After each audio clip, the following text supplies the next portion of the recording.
Normally when I come to you, I take the headlines and I turn them into a health education opportunity. And that's what I was planning on doing when I learned of the savage taking of the lives of Rob Reiner and his wife, Michele Reiner. I was like, okay, well, we can talk about mental health. We can talk about the mental health of their 32-year-old son who allegedly took their lives. And I was like, okay, we can talk about the fact that, they were open about him having a history of substance abuse and mental health disorders and being in rehabs reportedly at least 15 times.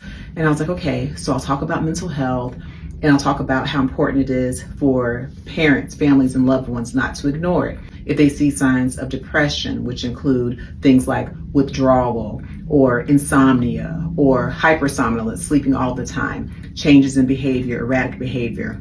If they see a change in the amount of food a person's eating, if they're having anorexia, meaning they're just not eating because of severe depression, or anhedonia, which is the inability to experience pleasure.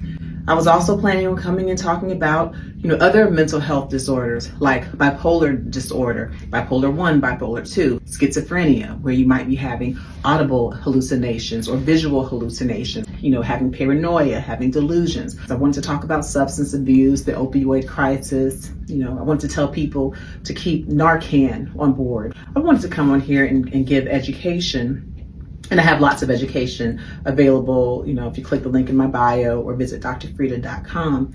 But I'll be honest, I don't feel like talking about any of those things.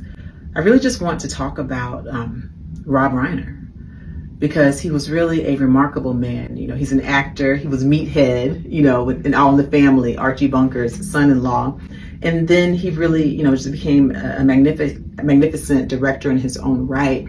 He directed things like movies like Stand By Me, A Few Good Men, Ghost of Mississippi, where he honored the civil rights leader whose life was taken, Medgar Evers. He really believed in equity, and the equality of all people. He was good, he was decent.